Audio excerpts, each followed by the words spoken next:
আজ টাকাওয়ালাদের আনন্দ আছে না নেই? কথা বলা লাগবে। আপনি দেখেন এই দেশে ইসলাম বিরোধী যত কাজ সব কিছুর মূলে টাকাওয়ালারা, আর পেছন দরজা দিয়ে নাড়াচাড়া দেয় ক্ষমতাওয়ালারা। ও ক্ষমতার মালিক যারা, টাকাওয়ালা যারা, তাদেরকে ওই জামানার সম্মানিত সৎ আলেম ওলামা যারা ছিল, এমনকি মুসা আলাইহিস সালাম সহ 5টা উপদেশ দিয়েছিল কারুনকে। কয়টা? আজকে যেহেতু মুসা নবী এখানে নেই, মুহাম্মদুর রাসূলুল্লাহ নেই, কিন্তু নবীদের ওয়ারিস হিসাবে দাবি করে আমরা এসেছি। আমারও দায়িত্ব আজকে যে টাকাওয়ালাদের কারণে, যে ক্ষমতার কারণে নবীর উম্মতেরা, উত্তরাধিকারী আলেমেরা বিপদে আছে, মুসিবতে আছে, জুলুমের শিকার, তাদেরকে আমার মনে হয় আজকের এই আয়াত দিয়ে 5টা উপদেশ দেওয়া বাধ্যতামূলক হয়ে গেছে। বড় দরদ নিয়ে আপনাকে আমি 5টা উপকারের কথাই বলবো, উপদেশের কথা। ওই জামানায় নবীকে বিপদে ফেলার জন্য, এমনকি দেশ ত্যাগ করার বাধ্য করার জন্য টাকাওয়ালারা কাজ করেছিল বেশি। কারুনের ঘটনাকে আল্লাহ উল্লেখ করে জানিয়েছে। এই কারুনের ঘটনাকে উল্লেখ করার কারণ এইটা, কারুনের মতো সম্পদওয়ালা যারা, তাদের কারণে আলেমেরা এভাবে বিপদে পদে পদে পড়বে। হযরতে মুসা আলাইহিস সালামের চাচাতো ভাই ছিল এই কারুন। সূরা কাসাস ৭৬ নম্বর আয়াত খেয়াল করে করে মিলাবেন এবার। ইন্না কারুনা কানা মিন কওমি মুসা ফাবাগা আলাইহিম। আল্লাহ পাক বলেন, অবশ্যই কারুন ছিল মুসার বংশধর, মুসার বংশের লোক, তার কওমের জাতির লোক, এবং সে তাদের প্রতি বিদ্রোহ করেছিল। ওয়াতাইনাহু মিনাল কুনুজি মা ইন্না মাফাতিহাহু লাতানু বিল উসবাতি ওয়ালিল কুওয়া। আমি কারুনকে এত সম্পদের মালিক বানিয়েছিলাম, একদল শক্তিশালী যুবক তার সম্পদের শুধু চাবি বহন করার জন্য লাগতো। কুড়িগ্রামবাসী, এখান থেকে একটা শিক্ষা নেওয়া যায়। চাবি বহন করতে যদি একদল শক্তিশালী যুবক লাগে, তালা বহন করার জন্য কত দল লাগবে বলেন? কারণ 20টা চাবি মিলেও একটা তালার সমান হয় না। কথা বলেন না কেন? তালা যদি এত হয়, তাহলে সিন্ধুক, বাক্স, ব্যাংক ব্যালেন্স কত ছিল, আরে ব্যাংকে সম্পদ কত ছিল, মাথায় ধরবে না। আল্লাহ রাব্বুল আলামিন বলেন, ওই সময় কারুনকে ওই জাতির লোকেরা 5টা বিষয় উপদেশ দিয়েছিল, বিশেষ করে যারা সৎ সম্মানিত আলেম ওলামা তারা। আজও জাতির ভেতরে যারা টাকাওয়ালা মানুষ আছেন, আপনার টাকা কোন কাজে ব্যয় হচ্ছে, আপনাকে আমি কোরআনে কারীম দিয়ে 5টা বিষয় উপদেশ দিচ্ছি, ভালো করে মিলাবেন। ওই সময় আলেমরা কারুনকে ডাক দিয়ে বলেছিল, ইদ ক্বালা লাহু কওমুহু লা তাফরাহ, আনন্দ করো না বেশি। যেই সমাজে বিশৃঙ্খলা, অশ্লীলতা বেড়ে যায়, মহান আল্লাহ সেখানে নতুন নতুন করে গজব নাজিল করেন। তার ভেতরে অন্যতম এই তাপদাহ।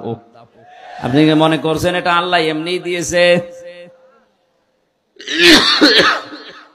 অশ্লীলতা, জেনা, ব্যভিচার, ধর্ষণ যখন সমাজে বেড়ে যায়, মহান আল্লাহ 27টা গজব ওই দেশে নাজিল করে। কোরআনে কারীম জানিয়েছে, যাহারাল ফাসাদু ফিল বাররি ওয়াল বাহরি বিমা কাসাবাত আইদিন নাস লিয়ুযিকাহুম বা'দাল্লাযী আমিলু লা'আল্লাহুম ইয়ারজিউন। জলে স্থলে যে বিপদ আপদ গুলো, যে তাপদাহ চলছে, হঠাৎ বৃষ্টি বন্ধ হয়ে গেছে, দুনিয়া গরম করে ফেলেছি, আমি আল্লাহ এটা এমনি এমনি করি না, তোদের হাতের কামাইয়ের ফসল এটা। আমি আল্লাহ চাই এই তীব্র আযাব দিয়ে তোরা যেন আমি আল্লাহর দিকে তওবা করে ফিরে আসিস। আপনি দেখেন পৃথিবীর ময়দানে যারা সবচাইতে বেশি উচ্ছৃঙ্খল, বিশেষ করে জেনা ব্যভিচারের লাইনে, আল্লাহ তাদেরকে ধরেছে। এই যে দুবাই, এক কথা বলেন না কেন?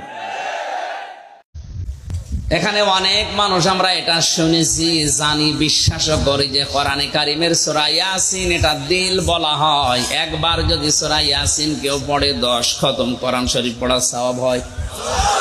এটা জানেন তো কেন হয়? অন্য সূরা পড়লে 10 খতম হয় না, কোরআন ইয়াসিন পড়লে খুব বেশি বড় না, 6 পৃষ্ঠা মাত্র। কেন এত বেশি হবে বলেন? এর ভেতরে 86টা পয়েন্ট আছে। আপনার প্র্যাকটিক্যাল লাইফে, বাস্তব জীবনে যদি এগুলো সেট করতে পারেন, সত্যি সত্যি আপনি 10 খতম না 700 খতম কোরআন পড়ার সওয়াব পাবেন। কারণ একটা আয়াত পড়লে শুধু 10টা নেকি হয় অক্ষরে তা না, 700 গুণ পর্যন্ত আমরা পড়েছি হাদিসে। সেই হিসাবে যদি সত্যি 86টা বিষয় মানতে পারেন, একবার ইয়াসিন সূরা পড়লে আপনাকে 700 খতম কোরআন শরীফ পড়ার সওয়াব দেওয়া হবে। এবার আসেন তো 86টা একটা একটা করে মিলান, আপনি পাচ্ছেন কিনা। 1 নম্বরে আপনি আল্লাহকে শুনিয়েছেন ইয়াসিন,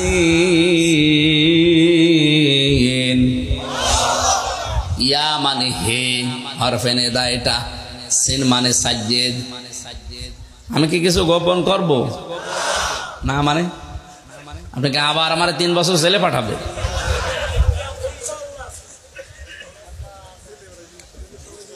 তিনটা বছর যেভাবে রেখেছিল আমারে, আমি যা বুঝেছি, আমার মনে হয় এই আয়াতটা বাদ দিয়ে দেওয়া দরকার।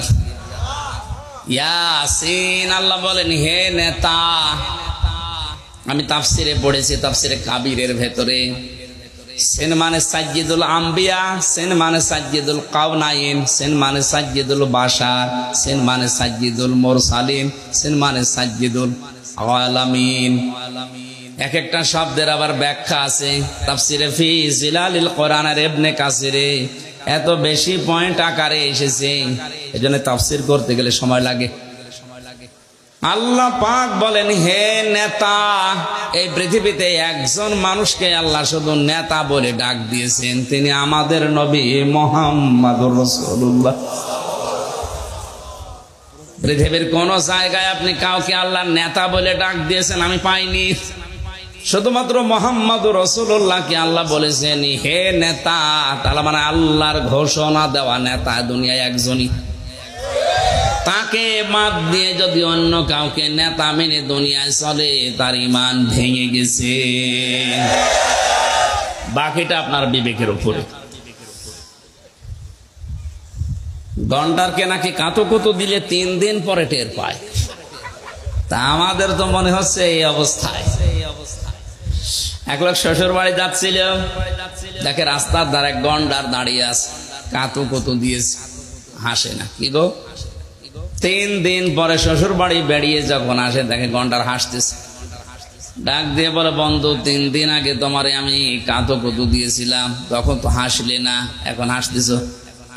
গন্ডার বলে ভাই 3 দিন সময় লেগেছে চামড়া ভেদ করে কাতুকুতু লাগতে। গন্ডারের কাতুকুতু লাগে কয়দিনে, আর আমাদের না সাথে সাথে 30 বছরে 51 বছরে খবর হচ্ছে না, সাথে সাথে। ইয়াসিনের ব্যাখ্যা সেই 13 সাল থেকে আমি 4th ইয়ারে যখন পড়ি তখন থেকে শুরু করেছি। এই 3টা বছর নাই ভেতরে ছিলাম, বাকি সময় তো এর ব্যাখ্যা আমি বহু বলেছি। কই এদেশের 100 জনের 15 জন মাত্র বিশ্ব নবীকে একমাত্র আদর্শ মেনে চলে, আর বাকি 85 জন আছে সব টানা নানায়। না, আপনার ঈমান ভেঙে যাচ্ছে। 7টা কারণের একটা কারণ পেলে যেমন ওযু ভেঙে যায়, ওযু দিয়ে নামাজ হয় না, 10টা কারণের একটাও যদি পাওয়া যায় আপনার ঈমান আর ঈমান থাকে না, ঈমান ভেঙে যায়, নষ্ট হয়ে যায়। ওই ঈমান নিয়ে আল্লাহর জান্নাতে যাওয়া যাবে না। সুতরাং আপনাকে আপনি বাঁচাতে চাই, কোরআনের চোখ হাদিসের চোখ লাগিয়ে দেখতে পাচ্ছে আপনি জাহান্নামে যাচ্ছেন। বরিশালের মানুষকে আমি ভালোবাসি, এজন্য বলছি বিশ্ব নবী বাদ দিয়ে অন্য কেউ যেন আমার সামনে আদর্শ হয়ে না দাঁড়ায়। আল্লাহ তুমি আয়াতটা মেনে নেওয়ার তৌফিক দাও, বলেন আমিন। তাছাড়া ওই গাছতলায় বসে শুধু হু হু, ওখানে কিয়ামতের আগেও শহীদ হওয়া যাবে। যখন কথা বলবেন এই অজ্ঞ এই মূর্খ এদের সাথে কথা বললে, জাহেলদের সাথে বলবেন ভাই ঠিক আছে। এখন আজ জাহেল রাজা শুরু করেছে, এখন তো এইটা বলা ছাড়া দেখছি উপায় নেই। ডক্টর আবুল কালাম আজাদ বাসার ভাই একবার বলছিল যে রংপুরে যাচ্ছিলাম এক মাহফিলে, গাড়ি নিয়ে আসি না, বাসে যাচ্ছিলাম, হঠাৎ আমি হেল্পারকে বললাম ভাই গাড়িটা থামান, আমি একটু নামাজ পড়ি। না, নামাজ পড়ার জন্য সময় এখন আমাদের হাতে নেই, গাড়ি ঠিক মতো পৌঁছানো লাগবে, আপনি গাড়িতেই নামাজ পড়ি। গাড়িতে তো নামাজ পড়ে নেব, তো পশ্চিম কোন দিকে? হেল্পার ডাক দিয়ে বলছে হুজুর গাড়িতে পশ্চিম লাগে না। ফতোয়া দিচ্ছে, অথচ লোকটা ডক্টর, তারে ফতোয়া দিচ্ছে যে হুজুর গাড়িতে পশ্চিম লাগে না। মানে তখন রেগে গেছে, এই বেটা হুজুর তুই না আমি, তোরে আমি জিজ্ঞাসা করলাম একটু থামা, থামালি না, পশ্চিম কোন দিকে তাও বলিস না, ওই ফতোয়া দিলি, ওই ফতোয়া বুঝিস, সত্যি করে বলা আসলে পশ্চিম কোন দিকে? হুজুর আমি জানি না। এই যে জাহেল, পেটে মারলে ম বের হয় না, আর এরা ডক্টর আবুল কালাম আজাদের ভুল ধরে। নম্র হন, কথাবার্তার আচরণে ব্যবহারে নম্রতা ছড়া, নম্র বাদ দিয়ে যারা উগ্রতা ছড়াচ্ছে না, আমার ভেতরে কোনো দোষ থাকলে ওই দোষের কথা যদি মানুষের কাছে বলেন তাহলে আপনি করছেন গীবত। আর যদি আমার ভেতরে ওই দোষ না থাকে, আপনি যদি বানিয়ে বানিয়ে আমার নামে দোষ দেন, ওইটা হবে তহমত। এটা মানুষের নামে আন্দাজে এক মিথ্যা তহমত দিয়ে দাও, আর আমার মনের খবর তো আল্লাহ ভালোই জানে। খালি ফোসলায় পেছন দরজা দিয়ে শুধু এই আলেম নামে, এই মৌলবী নামে এই গুলো, এই দালালগুলো খালি ফোসলায়। আমি সংগঠন হিসাবে দেশে যারা দিন কায়েমের চেষ্টা করে, আমি তাদের সাথে আছি মনে প্রাণে, কারণ আমি জানি আমার মরণ হওয়া লাগবে সাধারণ না, শাহাদতের মরণ। 3টা বছরে সেখানার জীবনে প্রতিদিনের আমার তাহাজ্জুদের নামাজের দোয়া ছিল এইটা, আল্লাহুম্মা ইন্নী আসআলুকা শাহাদাতান ফি সাবিলিক। আমি সাধারণ মরণ চাই না, আমি শাহাদতের মরণ চাই। আর শাহাদতের মরণ হতে হলে এই দেশে যারা ইসলামী আন্দোলন করছে এখানে থাকলেই সম্ভাবনা বেশি। কোরআনের কথা শোনার পরে যারা অন্ধ বোবা বধিরের মতো আচরণ করে, এরা রহমানের বান্দা না, এরা শয়তানের বান্দা। আমি জানি এখানে এরকম মানুষ বেশি। সবাই মিলে দোয়াটা একবার পড়েন, আল্লাযীনা ইয়াকুলুনা রাব্বানা রাব্বানা হাব লানা মিন আজওয়াজিনা ওয়া যুররিয়াতিনা কুররাতা আ'য়ুনিন ওয়াজআলনা লিল মুত্তাকিনা ইমামা। এই যে 12টা গুণ আমি সংক্ষেপে বলেছি, আমি সহ যদি আমরা সবাই এই গুণটা, এটা যেহেতু কালকে রেকর্ড হয়ে ছড়িয়ে যাবে সারা দেশে, সবাইকে আহ্বান জানাবো, শোনেন, বারবার বারবার বারবার শোনেন, নিজেদের জীবনে যদি আমল করে নিতে পারেন এই 12টা গুণ, আপনি রহমানের বান্দা হিসাবে আল্লাহ পাক নিজে আপনার জন্য অ্যাপার্টমেন্ট তৈরি করবেন। এই পৃথিবীতে একজন মানুষকে আল্লাহ জান্নাতের ঘর দেখিয়েছিলেন, তার নাম আসিয়া। নাম কি? হযরতে আসিয়াকে আল্লাহ নিজে জান্নাতের ঘর দেখিয়েছেন। আয়াতের পরবর্তী কথা, উলাইকা ইউজসাউনাল গুরফাতা বিমা সাবারু ওয়া ইউলাকাউনা ফিহা তাহিয়াতাও ওয়া সালামা খালিদিনা ফিহা হাসনাত মুস্তাকাররাও ওয়া মুকামা। সুবহানাল্লাহ আলহামদুলিল্লাহ লা ইলাহা ইল্লা সুবহানাল্লাহ। 5 নম্বরে যারা আমানতের খেয়ানত করে, যেটা বাংলাদেশে এখন সবচাইতে বেশি হচ্ছে। যেই লোক যেই চেয়ারে বসার যোগ্যতা রাখে না, তাকে ওই চেয়ারে বসলে খেয়ানত হয়। আর এটা সবচাইতে বেশি বাংলাদেশে হচ্ছে। এটা যারা এই কাজ করছেন, যার যোগ্যতা নেই যে চেয়ারে বসা, জোর করে হোক আর যেভাবেই হোক বসে আছেন, আল্লাহ আপনাকে সবচাইতে বেশি ঘৃণা করে। 7 নম্বরে সেই মানুষগুলোকে আল্লাহ ঘৃণা করে। 6 নম্বরে ফাসাদ সৃষ্টি করে, যারা বিশৃঙ্খলা তৈরি করে। এটা তো সুন্দরভাবেই হচ্ছিল। 1-1.5 ঘন্টা কথা বললে কি এমন হয়ে যেত আপনার? এই চুপ করেন। বিএনপির মতো, জামাতের মতো এত বড় দল বাংলাদেশে 16-17 বছরে কিছুই করতে পারেনি প্রধানমন্ত্রী, আর আমি 1-1.5 ঘন্টা কথা বলে সরকার উল্টিয়ে যাবে। এ কোন দিকে আছে, কোন তালে আছে, আর কি বসে এরা আল্লাহ জানে। এত ভয় করে কেন আপনার? আমি তো হেদায়েতমূলক কথা বলছিলাম। 2 নম্বরে জালিম বা অত্যাচারী যারা, এদের প্রতি আল্লাহর সবচাইতে বেশি রাগ। ইত্তাকি দাওয়াতাল মাজলুম, আল্লাহ বলেন সাবধান, নবীজি বলেন সাবধান, মজলুমের বরদোয়াকে ভয় করবা। ফাইন্নাহা লাইসা বাইনাহু ওয়া বাইনাল্লাহি হিজাব, আল্লাহ এবং মজলুমের ভেতরে আর কোনো পর্দা থাকে না, ও বললেই কবুল হয়ে যায়। এই জন্য আমরা আর চাই করি যেন মজলুমের বরদোয়ায় না পড়ি। তোমাকে ভুলি আমি কেমন করে, খেয়ে না খেয়ে দিন প্রচারের কাজে নিজেকে দিয়ে সবিলিয়ে,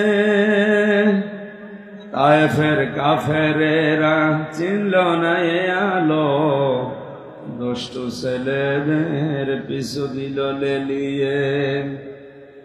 পাথরের আঘাতে ক্ষত বিক্ষত হয়ে সারা শরীর থেকে রক্ত ঝরে। হে রাসূল, তোমাকে ভুলি আমি কেমন করে, হেরার গুহায় তোমারই ধ্যান, আসমান থেকে নামে আল কোরআন, ভাঙল সবার ভুল তোমারই পরে, আসলো কোরআনের ছায়া তলে। খালিদ ওমর আলী আবু বকর ইসলামী ঝান্ডা নিল যে তুলে। আল আমিন তুমি ছিলে চিরদিন সকল মানুষের তরে। হে রাসূল, তোমাকে ভুলি আমি কেমন করে। আলহামদুলিল্লাহ। বাংলাদেশের ঐতিহ্যবাহী জেলা গাজীপুর,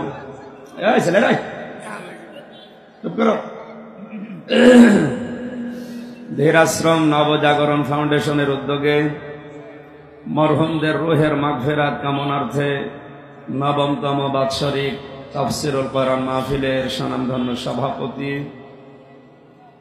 মাহফিলের প্রধান অতিথি জনাব আলহাজ মোহাম্মদ জাহিদ হাসান রাসেল এমপি, বিশেষ অতিথি হিসাবে অনেকের নাম এখানে আমরা দেখতে পাচ্ছি। আমাদের সময় স্বল্পতার কারণে আমরা একবারে দোয়া করলাম, রাফা'না লাকা যিকরাক। আল্লাহ এদের সম্মান মর্যাদা শুধু দুনিয়া না, উভয় জগতে যেন আরো বাড়িয়ে দেন কোরআনের ইজ্জতে। বলেন আমিন। মঞ্চে বসা ওলামা ইকরাম, সামনে বসা মুসলমান ভাইরা, পর্দার আড়ালের সম্মানিতা মা এবং বোনেরা, প্রশাসনের ভাইরা, প্রাণ প্রিয় গাজীপুরবাসী, মহান রব্বুল ইজ্জাতুল জালালের দরগাহে শুকরিয়া জানাচ্ছি, যিনি এই কঠিন পরিস্থিতিতে, যে সময় ঈমান নিয়ে টিকে থাকা আগুন হাতে রাখার চাইতেও কঠিন, এই ভয়াবহ পরিস্থিতিতে কোরআনের অনুষ্ঠানে আমাদেরকে হাজির করলেন। বলেন আলহামদুলিল্লাহ। দরুদ আর সালাম পড়ছে আমাদের নবী মুহাম্মদুর রাসূলুল্লাহ সাল্লাল্লাহু আলাইহি ওয়াসাল্লামের প্রতি, যার আনিত আদর্শ পেয়ে আমরা সকলেই খুশি না বেজার? খুশি। সম্মানিত ভাইরা, বাস্তবতাকে আগে প্রাধান্য দেওয়া লাগবে। স্থান, কাল, পাত্র ভেদে কথা বলার যে নিয়ম, উদউ ইলা সাবিলি রাব্বিকা বিল হিকমাতি ওয়াল মাউইযাতিল হাসানা। আল্লাহ তাআলা বলেন, হে নবী, মানুষকে আপনি ডাকেন আপনার রবের দিকে হিকমতের সাথে, প্রজ্ঞাপূর্ণ কথার সাথে ডাকেন, আহসান সুন্দর সুন্দর উপদেশ দিয়ে মানুষদেরকে ডাকেন। আমরা আল্লাহর কোরআনের এই আয়াত সামনে রেখে খুব অল্প সময়, কর্তৃপক্ষ যে সময় বেঁধে দিয়েছে আমরা ঠিক সেই সময়ের ভেতরে শেষ করব ইনশাআল্লাহ। আজকে আমার আলোচনার বিষয় হচ্ছে, মহান আল্লাহ তাআলা 7 শ্রেণীর মানুষকে খুবই অপছন্দ করেন। এই 7 প্রকার মানুষ এই পৃথিবীতে এখন আছে। এই 7 শ্রেণীর মানুষ যাদেরকে আল্লাহ খুবই অপছন্দ করে, শুধু অপছন্দ না, আল্লাহর দৃষ্টিতে এরা ঘৃণিত, এরা নিকৃষ্ট। আল্লাহ এদেরকে পছন্দ করেন না, ভালোবাসেন না। এই 7 প্রকার মানুষ কারা? আমরা কোরআনে কারিমের আয়াত থেকে তাফসীরুল কোরআন মাহফিল লিখেছেন। হক আদায় করে যতটুকু পারা যায় আমরা চেষ্টা চালাবো ইনশাআল্লাহ। কথা বন্ধ করেন, কথা বন্ধ করেন। কোরআনের আলোচনা আরম্ভ হলে কথা বলা, এটা কিন্তু মারাত্মক গুনাহ হবে। আপনি জানেন যে কথা এখন না বললেই হচ্ছে না, ইশারা দেবেন, কথা বলবেন না। সূরা বাকারার 190 নম্বর আয়াতে আল্লাহ ঘোষণা দিলেন, ওয়াকাতিলু ফি সাবিলিল্লাহিল্লাযীনা ইউকাতিলুনাকুম ওয়ালা তা'তাদু ইন্নাল্লাহা লা ইউহিব্বুল মু'তাদিন। তোমরা যুদ্ধ করো আল্লাহর রাহে তাদের বিরুদ্ধে যারা তোমাদের সাথে যুদ্ধে লিপ্ত হয়, কিন্তু সাবধান, সীমা লঙ্ঘন করবা না। অবশ্যই আল্লাহ সীমা লঙ্ঘনকারীদেরকে পছন্দ করেন না। এখন যুদ্ধ করা লাগবে আমাদেরকে আল্লাহর রাহে। তাম পৃথিবীর বিজাতি যারা, বিশেষ করে অভিশপ্ত জাতি ইহুদি, আজ ওরাও কিন্তু যুদ্ধ করছে, কিন্তু ওদের রাস্তাটা শয়তানের রাস্তা। ওদের বিরুদ্ধে যারা মাতৃভূমিকে ইসলামের পক্ষে থেকে যুদ্ধ চালিয়ে যাচ্ছে, ফিলিস্তিনের এই ভাইরা, এরা যুদ্ধ করছে আল্লাহর রাহে। এখন ইমানদার আর শয়তানের অনুসারীরা কি করবে? আল্লাহ সে থিওরি দিয়েছেন, আল্লাযীনা আমানু ইউকাতিলুনা ফি সাবিলিল্লাহ। যারা ঈমান এনেছে তারা লড়াই করে, সংগ্রাম করে, যুদ্ধ করে, কিন্তু রাস্তাটা হবে আল্লাহর। কার? এই যে আমরা বলি শহীদ হয়ে গেছে, শহীদ কেমন করে মানুষ হয়, কার রাস্তায় জীবন দিলে শহীদ হয়, এটা অনেকেই না জেনে আন্দাজে অনেকের নামে শহীদ লাগিয়ে দেয়। এলাকার নাম ধীরাশ্রম। কিছুদিন আগে একটা মাহফিল করে আসছিলাম সিলেট অঞ্চল থেকে। রাস্তার ধারে একটা সাইনবোর্ড লাগিয়েছে, শহীদ চন্দ্র ধীরেন্দ্রনাথ দত্ত। নাম শুনে বোঝা যাচ্ছে ও কয় নম্বরের শহীদ। শহীদ হওয়ার জন্য 1 নম্বরে ঈমান লাগবে, 2 নম্বরে যে জীবন দিচ্ছেন রাস্তাটা হওয়া লাগবে আল্লাহর। ঈমান তো নেই, রাস্তার টাকা ভাগাভাগি করতে গিয়ে মরে গেছে। টেন্ডারের টাকা ভাগাভাগি করতে মরে গেছে, হল দখল করতে গিয়ে মরে গেছে, জমি অবৈধভাবে দখল করার জন্য গিয়ে মরে গেছে, সেও শহীদ। এজন্য ঈমান যাদের আছে এরা সারা জীবন লড়াই করবে, সংগ্রাম করবে, যুদ্ধ চালাবে, কিন্তু রাস্তা হবে আল্লাহর। এই কথা বলছেন ঈমানদারের জীবন। আপনারা জানেন গত কয়েকদিন আগে বাংলাদেশের একজন বারবার নির্বাচিত এমপি মারা গেছে, আমাদের কুষ্টিয়া ঝিনাইদহ কালীগঞ্জ থানার এমপি। 4-5 বার তো নির্বাচিত হয়েছে, এই 3 বার হোক, এর আগে 2 বার তো অন্তত ছিল। সব মিলে বারবার নির্বাচিত একটা এমপি, ওনার লাশ পর্যন্ত এখন শুনলাম যে 70 কেজি যদি ওনার ওজন থাকে, 20 কেজি পাওয়া যাচ্ছে, 50 কেজি আর পাওয়া যাচ্ছে না।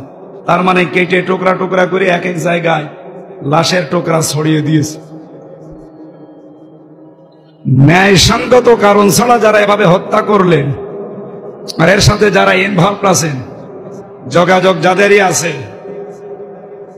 তারা কবিরা গুনায় লিপ্ত। যাকে মারলেন এ লোকটার স্ত্রী, সন্তান, মা বাবা, এদের কাছে আপনি মুক্তিপণ দিয়ে মাপ পেতে পারেন, তাছাড়া মাপ পাওয়ার কোনো কায়দা নেই। এই কথা বলছেন আমার। আপনাদের এখানে যিনি দায়িত্বে ছিল ওসি প্রদীপ, আমার সাথে ছিল কয়দিন। আমি একদিন বললাম, স্যার আপনি হুজুর দোয়া করেন। দোয়া করবো মানে আপনি তো আমার আল্লাহরে বিশ্বাস করেন না, কি দোয়া করবো? না আসলে আমি ভুল করে ফেলেছি, আমি এখন কি করব, আমার আর কিছু করার নেই। মানে বিচার বৈঠক যেটা আছে জেলখানার ভেতর, ওই জায়গায় বড় বড় আসামি যারা, তাদেরকে ডাকি, ওনারা ডেকেছে, আমারও ডেকেছে, যে বসতে দিয়েছে আবার ওনার পাশে।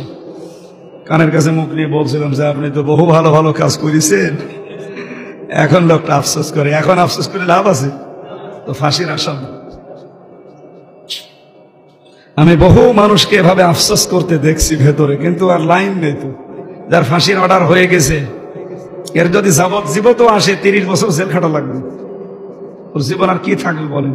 ওনার বয়স কমপক্ষে 45 থেকে 50 বছর। ওসি দিবে 50 বছর ওনার বয়স। এখন যদি ফাঁসি নাও হয়, 30 বছর জেল খাটা লাগে, ও 80 বছর বয়সে বের হবে, কি করবে সে? এই জন্য নরহত্যা বন্ধ করা দরকার। যারা বিভিন্ন কায়দায় মানুষকে মারছেন, ঝিনাইদহ জেলার বিশেষ করে এই কালীগঞ্জ সদর থানা, কটসাদপুর আর মহেশপুর, এ সমস্ত থানাতে বহু মানুষকে বিনা কারণে অনেকের ইশারায় মারা হয়েছে। আল্লাহ হয়তো তারও প্রতিশোধ নিতে পারে, কারণ ইন্না বাদশা রব্বিকা লাশাদীদ। আমি এমনিতেই কিছু বলি না, কিন্তু জড়ি ধরি, পরে আর ছাড়ি না। আমি আল্লাহর ধরা বড় শক্ত ধরা। এই জন্য আজ যারা বৈধ অবৈধ দেখা দেখি নেই, বিভিন্ন কায়দায় মানুষ সাফ করার চিন্তায় আছেন, আমি আর নিচে নামলাম না, আপনি থামেন। এটা কবিরা গুনাহ। কি গুনাহ? আমরা যে নামাজে দাঁড়িয়েছি কাতার সোজা হয়ে, কি হয়ে, এখান থেকে একটা শিক্ষা আল্লাহ আমাদের দিতে চায়। সে শিক্ষাটা হচ্ছে কাতার সোজা করুন। কাবা শরীফে বারবার ইমাম সাহেব এই কথা বলে, কাতার সোজা করেন। আরবিতে বলেন কাতার সোজা করেন, বারবার আগামত হয়ে যাওয়ার পরও প্রায় 2, 3 বার, 4 বার, 5 বার বলে। আমি ওই সময় হজে যাওয়ার সময় 16 সালে ভালো বুঝি না, এখন বুঝতেছি যে কাতার সোজা না হলে কি হয়। আজ বিশ্বের 57টা মুসলমান রাষ্ট্র, আমাদের কাতার যদি সোজা থাকতো, আমার মনে হয় এই ফিলিস্তিনের অত্যাচার বন্ধ হয়ে যেত। আমাদের কাতার ঠিক আছে। নামাজের এই কাতার থেকে আল্লাহ এই শিক্ষাটা আমাদেরকে বারবার 5 বার দিতে চেয়েছে যে কাতার সোজা করো। যার জন্য কাতার বাঁকা হবে, তার অন্তর পর্যন্ত বাঁকা করে দেবে, এমন হুঁশিয়ারি আছে আগে। এটা তো এমনিতে দেয়নি।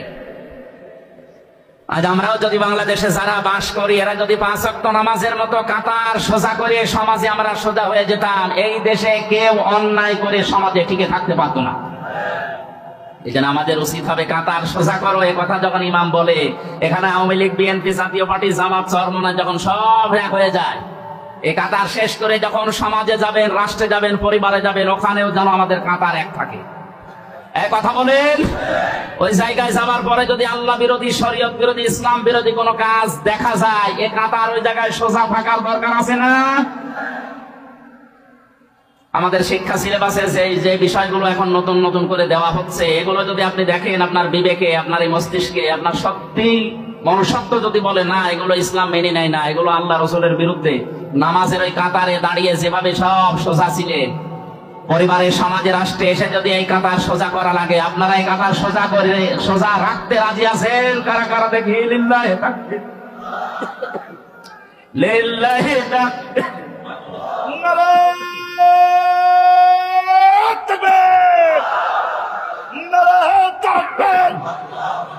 আল কোরআনের আলো সংসদে আলো, আল কোরআনের আলো, আল হাদিসের আলো সংসদে যান।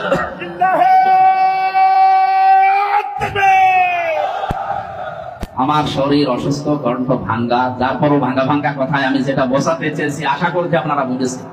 আমাদের কাতার যেন অন্তত সব জায়গায় সোজা থাকে, থাকবে তো ইনশাল্লাহ। আল্লাহকে সঙ্গে রাখার জন্য প্রথম নাম্বার কাজই নামাজ কায়েম করা। দায়িত্বে যারা আছেন বা দায়িত্ব যারা পাচ্ছেন, আমাদের প্রধানমন্ত্রী শেখ হাসিনা থেকে শুরু করে যারা দায়িত্বে থাকবেন এখন, আশা করব নামাজের বিল আমাদের সংসদে সর্বপ্রথম কায়েম হবে। 2 নম্বরে জাকাতের কথা আছে, 3 নম্বরে রাসূলদেরকে সাহায্যের কথা আছে, 4 নম্বরে কর্জে হাসানা দেওয়ার কথা আছে, 5 নম্বরে আছে তাদেরকে সাহায্য করার কথা। আল্লাহ বলেন এগুলো যদি কেউ করে আমি আল্লাহ তাদের জন্য বাগান তৈরি করে রেখেছি, এই বাগানের তলদেশ দিয়ে নদী আর নহর এই সমুদ্রের মতো বইতে থাকবে। শুধু বলবে না ফামান কাফারা বাদা যালিকা মিনকুম, এরপরে যদি কেউ মুখ ফিরিয়ে চলে যায় ফাকাদ দাল্লা সাওয়াস সাবিল, তাকে আমি আল্লাহ গমরাহির এমন অতল গহ্বরে লিপ্ত করে দেব, নামিয়ে দেব, নিমজ্জিত করব, যেখান থেকে ফিরে আসা আর সম্ভব না। মা বোন যাদেরকে আমি কয়েক মিনিটে ওনাদের দায়িত্ব এবং কর্তব্যের কথাগুলো শোনাচ্ছি। শুধু 5 ওয়াক্ত নামাজ পড়া, রোজা রাখা, কালো বোরকা পরা এটা আপনার ইবাদত না। নেককার নারীর যে বৈশিষ্ট্যগুলো হাদিসে আছে তার অন্যতম হচ্ছে 17টা, আমি সামারাইজ করে 4টা বলছি। কোন মহিলা যদি নেককার দাবি করে তাহলে তার স্বামী তার দিকে তাকালে স্বামীকে সে খুশি করবে এরকম আচরণ করা লাগবে। 2 নম্বরে স্বামী যেটা পছন্দ করে, স্বামীর ওই পছন্দ করা কাজকে তারও পছন্দ করা লাগবে। স্বামী প্রত্যেকে এখানে যারা আছে পছন্দ করে যে বিয়ের পরে তার মা বাবা যেন তার সাথে থাকে, কিন্তু অনেক বউ এটা পছন্দ করে না। এরকম বউ দেশে নেই। আপনি নামাজ পড়তে পারেন, রোজা রাখতে পারেন, কালো বোরকা পড়তে পারেন, আপনি নেককার হতে পারেন। আমার মনে হয় বেশি বলা হয়ে যাচ্ছে, এবার রাগ করবে না, সামনে বার বলে হুজুর আমার দরকার নেই। এরপরে আছে কোন স্বামী যদি তাকে কোন জায়েজ কাজের আদেশ দেয়, জীবন থাকতে সে জায়েজ কাজ তার জীবনে সে আদায় করবে। সন্তান সন্ততি এবং তার সম্পদ আদি যেগুলো তার আমানতে থাকবে, দায়িত্বে থাকবে, এগুলোর সঠিক ব্যবহার সে করবে। আল্লাহ আমাদেরকে মা বোনদের এই দায়িত্বগুলো, নামাজ রোজা মাস্ট বি, এগুলো তো থাকবেই, পাশাপাশি এই দায়িত্বগুলো সঠিকভাবে পালন করার তৌফিক দিন, আমিন। এখানে হযরতে ফাতেমার জীবন থেকে 2টা পয়েন্ট ছিল। আমরা আর ও নবী কয় বছরে নবী হয়েছে এই নিয়ে আজ ফতোয়াবাজি করি অন্ধকার করে ফেলছে। তাহলে ওটা যদি মুসলমান থাকতো তার কথা মানতাম, ও তো কাফের হয়ে গেছে। সূরা আনআমের 50 নম্বর আয়াত, সূরা হুদের 31 নম্বর আয়াত। আমি দলিলগুলো লম্বা করে বলতে পারছি না, খুব তাড়াতাড়ি তাফসিরে যাব। এই 2টা আয়াত অনুযায়ী এদেশে আজ হাজারো মানুষ এই কথা যারা বলে আল্লাহর ধন রাসূলুল্লাহকে দিয়ে আল্লাহ গায়েব হয়ে গেছে, বিশ্বাস করে কেউ যদি মন থেকে কথা বলে ও কাফের। আল্লাহর দনেরা সুলকি দিয়া গেলেন আল্লাহ গায়েব হইয়া, রাসূলের ধন খাজা পাইয়া। কাফেরের জানাজা পড়া জায়েজ আছে? বলেন। মাওলানা মামুনুল হক আর আমি এক জায়গায় ছিলাম আপনাদের এই কাশিমপুরে, 3টা বছর পাশাপাশি রুমে। ওনাকে প্রতিদিন প্রায় মাঝে মাঝে আমারে বলতো, হামজা যদি বের হতে পারি জীবনে কোনো কাফেরের জানাজা পড়াবো না, যাবো না। বিষয়টা নিয়ে আপনার এত কঠিন কেন? মাঝে মাঝে আমার ব্যাখ্যা দিত, দেখো কাফেরের জানাজা পড়া জেনে শুনে কি হারাম, কথা বলে না কেন? রাসূলুল্লাহকে আল্লাহ নিষেধ করেছিলেন তার চাচার জানাজা পড়তে, কবরে যেতে। সূরা তাওবার 113 নম্বর আয়াতে আল্লাহ দলিল দিয়েছেন। সূরা তাওবার 84 নম্বর আয়াতে দলিল আছে। আল্লাহ পাক যদি রাসূলুল্লাহকে কথা বলতে পারে আপনার আপন চাচা আবু তালেব, তাও তার কবরের কাছে যেতে পারবেন না, দোয়া করতে পারবেন না, কারণ লোকটা মুশরিক। লোকটা কি? আজ যারা আল্লাহর ইবাদতে অন্য কাউকে শরীক করে, জিকিরের নাম নিয়ে, আশেকের নাম নিয়ে মুশরিক হয়ে যাচ্ছে, এরাও তো কাদিয়ানীদের মতোই কাফের। খ্রিস্টান মিশনারি কাদিয়ানীরা যা করছে নীরব আন্দোলনের মাধ্যমে, আর এরা সরব আন্দোলন শুরু করে ওরা ওদের কাজকে এগিয়ে দিচ্ছে। এজন্য ওদেরকে থামার জন্য আহ্বান জানাচ্ছি। আমরা আছি এই ঝামেলায়, আর কি শুরু করেছে আল্লাহ জানে। গতকাল প্রধানমন্ত্রী 14 দলের সাথে বৈঠকে যে কথাগুলো বলেছিলেন সর্বশেষ, আপনি তো এখনো তার কথার আকার ইঙ্গিত, তার আকাঙ্ক্ষা যেটা, এটা এখনো বোঝেননি। উনি কালকে জানিয়েছিল পার্বত্য চট্টগ্রামের কয়েকটা জেলা এবং মায়ানমারের কিছু অংশ নিয়ে সাদা চামড়ার কিছু মানুষেরা নীরব আন্দোলন চালিয়ে যাচ্ছে।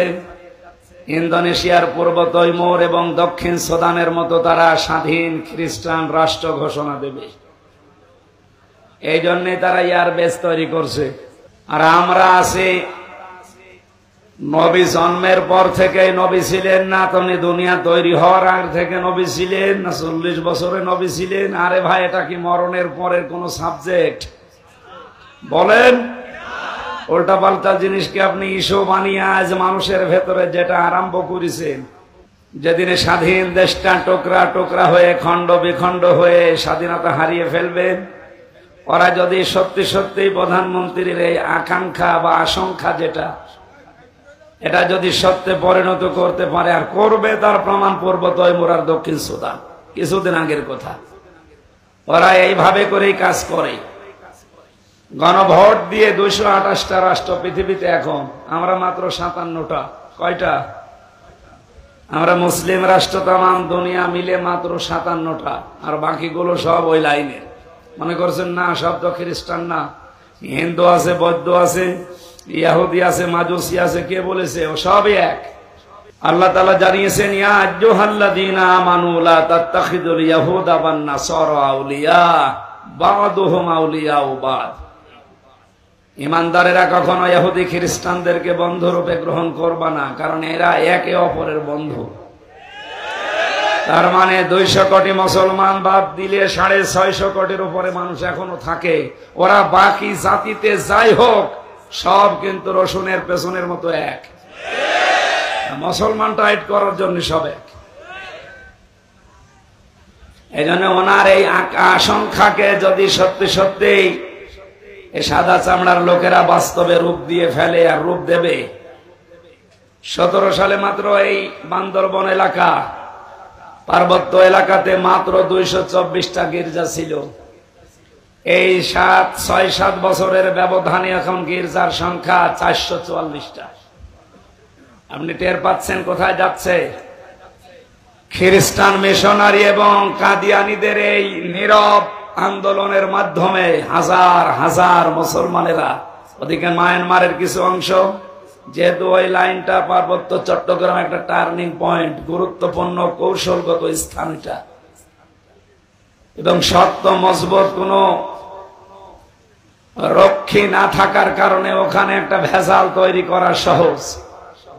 পাহাড়ি এলাকা এবং সাগর এলাকা হওয়ার কারণে মায়ানমার যেহেতু অত উন্নত না, বাংলাদেশ আমরা অত উন্নত না, এই দুই দেশটা থেকে কিছু কিছু জায়গা নিয়ে ওরা যদি একটা গণভোটের মাধ্যমে স্বাধীন খ্রিস্টান রাষ্ট্র ঘোষণা করে ওখানে এয়ারবেস যেহেতু বানানোর চেষ্টায় আছে, কাকে মারবেন আপনি এয়ারবেস তৈরি করে? তার মানে এখানে গোপন কোন ষড়যন্ত্র হচ্ছে। এই সব নিয়ে আমাদের মাথা খারাপ হয়ে যায়। আমরা যে কোরবানিটা পেয়েছি, সাহাবা একরাম জিজ্ঞাসা করলেন, হে নবী, আমরা যে কোরবানি করি প্রত্যেকটা পশুর পশমে পশমে সওয়াব হয়। সুবহানাল্লাহ বলতে পারেন না? আগে একটু গুরুত্ব বলা দরকার। আল্লাহর নবী বলেন, যে মানুষটার সামর্থ্য আছে সে যেন অবশ্যই কোরবানি দেয়।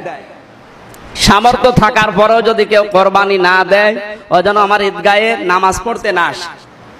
এখানে সামর্থ্য বলতে কি বুঝি আমরা? বাংলাদেশে বিশেষ করে কথাটা প্রচার করা নেই। সামর্থ্য বলতে আমরা অনেকে মনে করি যাকাতের নেশাব পরিমাণ সম্পদের মালিক হওয়া লাগবে তাকে, না। কোরবানি দেওয়া যায় কয়দিন? বলে জোরে বলেন। যখন ইমাম সাহেবের খুতবা শেষ হয়ে যায় ওই সময় থেকে শুরু করে কয়দিন? ইমামের যেখানে আপনি নামাজ পড়লেন, ঈদের নামাজ, ওখানে খুতবা শেষ হয়নি, এর আগে যদি আপনি কোরবানি জবাই করেন, ওটা কোরবানি হবে না, এমনি জবাই হবে। তাহলে কোরবানির নিয়মটা হচ্ছে জবাইয়ের সময় হচ্ছে যখন খুতবা শেষ, তখন। কথা বোঝা গেল? এখান থেকে কয়দিন? এই 3 দিনের ভেতরে যদি আপনার কাছে একটা ছাগল কেনার মতো টাকা থাকে, ঋণ পরিশোধ করার পরে নিজের প্রয়োজন যা আছে এগুলো মেটানোর পর, আপনার কাছে 3 লাখ টাকা ছিল, মনে করেন 2 লাখ টাকা আপনার স্ত্রীর ক্যান্সার ছিল, খরচ করে ফেলেছেন, এখনো তার অন্তত 1 লাখ টাকা লাগবে ঔষধ কিনতে। কথাকে বুঝতেছেন? এখনো 1 লক্ষ টাকা তার ঔষধ কিনতে লাগবে, কোরবানির সময় এসে গেছে। এখন যদি আপনি মনে করেন কোরবানি দিয়ে ফেলি ঔষধ যা হয় হবে, না, ওটা আপনার প্রয়োজন। ওটা কি? আমি শুধু স্ত্রীর অসুখ দিয়ে বোঝালাম, এরকম হাজারো উদাহরণ আপনি মিলিয়ে নিতে পারেন। তাহলে এই 3 দিনের ভেতরে 1 লাখ টাকা আপনার হাতে আছে, কিন্তু ঔষধ কেনা লাগছে এখনই না, কতদিন? হয়তো 1 মাস ডাক্তার সময় দিয়েছে যে ঔষধটা খাওয়া লাগবে কতদিন? এই কথা বলেন। 1 মাস খাওয়া লাগবে, টাকা লাগবে কত? 1 লাখ। আপনার কাছে কত? নবীজি বললেন সামর্থ্য থাকলেও যেন কোরবানি দেয়। এটা আপনার সামর্থ্যের বাইরে, কারণ ওই টাকা এখন আর আপনার নিজের না, ওটা প্রয়োজনের ভেতরে। আমার কথা কি বোঝা গেছে? এরকম যত জায়গা আছে, ঋণ যদি থাকে ঋণ পরিশোধ করার পরে আপনার সামর্থ্য। তাহলে বুঝলাম আমরা ব্যক্তিগত চাহিদা, ঋণ এবং যে সমস্ত বিপদগুলো এসে গেছে অলরেডি, আমি জানেন, এই বিপদগুলো মুক্ত হওয়ার যে খরচ আপনার কাছে আছে এগুলো বাদ দিয়ে দিন। তাহলে 1 লাখ টাকা ঔষধ কিনতে বাদ দিলে কয় টাকা থাকে? তাহলে আপনার উপরে আর কোরবানি ওয়াজিব নেই। সুতরাং এই 3 দিনের ভেতরে ওগুলো বাদ দিয়ে যদি কারো কাছে একটা অন্তত ছাগল কেনার মতো, এখন তো ছাগলের দাম সর্বনিম্ন হয়তো 7,000 8,000 নাকি? 7-8 হাজার হলে একটা ছাগল হয় না? তাহলে 7-8 হাজার টাকা যার কাছে আছে ওরে কোরবানি দেওয়াই লাগবে। হ্যাঁ, 12,000 তোমার মতো মানুষের কাছে নেবে। তাহলে আমরা অন্তত 7-8 হাজারেও ছাগল পাওয়া যায়, এরকম টাকা যার কাছে আছে সে যদি কোরবানি না দেয় ওয়াজিব তরক করার গুনাহ হবে। গাড়ি নিয়ে আসি না, বাসে যাচ্ছিলাম, হঠাৎ আমি হেল্পারকে বললাম, ভাই গাড়িটা থামান, আমি একটু নামাজ পড়ি। নামাজ পড়ার জন্য সময় এখন আমাদের হাতে নেই, গাড়ি ঠিক মতো পৌঁছানো লাগবে, আপনি গাড়িতেই নামাজ পড়ি।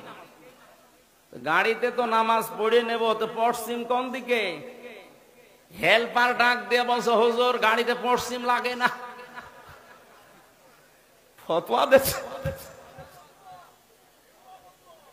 অথচ লোকটা ডক্টর, তারে ফতোয়া দিচ্ছে যে হুজুর গাড়িতে পশ্চিম লাগে না। মানে তখন রেগে গেছে, এই বেটা, হুজুর তুই না আমি? তোরে আমি জিজ্ঞাসা করলাম একটু থামা, থামালি না, পশ্চিম কোন দিকে তাও বলিস না, তুই ফতোয়া দিলি, তুই ফতোয়া বুঝিস। সত্যি করে বলা, আসলে পশ্চিম কোন দিকে? হুজুর আমি জানি না।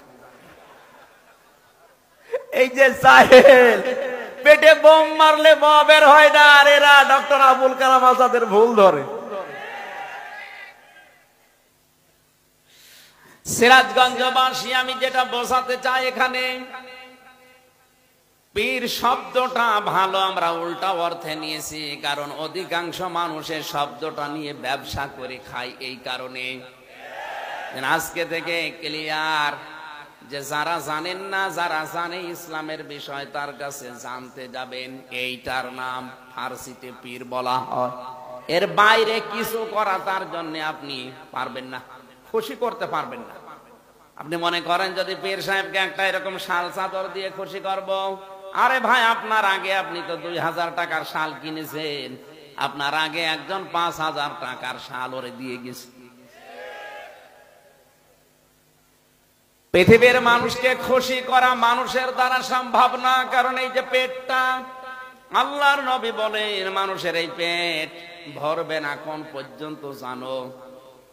পৃথিবীর মানুষকে যদি বলা হয় 1 মাঠ ভর্তি তোমাকে স্বর্ণ দেওয়া হয়েছে, সে বলবে আল্লাহ আমি যদি আর একটা মাঠ ভর্তি স্বর্ণ পেতাম তাহলে আমার ভালো হইতো। আর একটা মাঠ ভর্তি যদি স্বর্ণ দিয়ে দাও, বলবে আর একটা যদি পেতাম। মানুষের পেট ওই পর্যন্ত ভরবে না যতক্ষণ কবরের মাটি পেটে না যায়।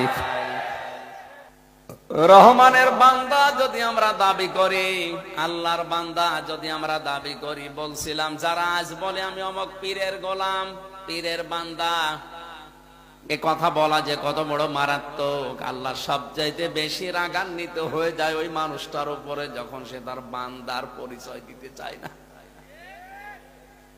আল্লাহ বাদে কারো গোলামির পরিচয় দেওয়া, বান্দা বলা, কারো কাছে সাহায্য চাওয়া জায়েজ নেই, হারাম। হারাম এবং হারাম। জিন্দা পীর হোক আর মরা পীর হোক, কারো কাছে সাহায্য চাওয়া যাবে না। সাহায্যের একমাত্র জায়গা আল্লাহ। এমনকি কেউ যদি বলে ইয়া রাসূলুল্লাহ আমারে সাহায্য করেন, কবিরা গুনাহ হবে। আপনি নামাজে কেবলই বলে আসলেন ইয়্যাকা না'বুদু ওয়া ইয়্যাকা নাস্তাঈন, শব্দটা কিন্তু না'বুদু ওয়া ইয়্যাকা এভাবে ছিল। ফেল ফাইল মফল এভাবে শব্দ সাজানো হয় আরবি গ্রামারে। আল্লাহ আগে ইয়্যাকা দিয়ে দিয়েছেন, মফলকে আগে এনে মুকদ্দম করে জানিয়েছেন। এখানে দেখবেন বাংলা লিখতে গেলে হর্ষাই দেওয়া লাগে, একমাত্র তোমারই ইবাদত করি। সুবহানাল্লাহ বলতে পারেন নাই? এই গ্যারান্টি দিয়ে যখন জানলেন একমাত্র তোমারই ইবাদত করি, এরপরে আপনি যদি কোনো পীরের কাছে মরা হোক জিন্দা হোক সাহায্য চান, আল্লাহ এত রাগান্বিত হন। এখন যদি এখান থেকে বাড়ি যেয়ে দেখেন আপনার স্ত্রীর কাছে কেউ শুয়ে আছে, কিছু করেনি, এমনি শুয়ে আছে, আপনার ভালো লাগবে? আপনার যেমন রাগ হবে আল্লাহ পাক ঠিক ওই রকম রেগে যায় বান্দা যখন তাকে বাদ দিয়ে অন্য কারো কাছে সাহায্য চায়। সুতরাং এই শাহজাদপুরে যারা আল্লাহ বাদ দিয়ে অন্যের কাছে সাহায্য চাচ্ছেন বা যারা চাওয়ার ব্যবস্থা করে দিচ্ছেন, দুইজনেরই সমস্যা।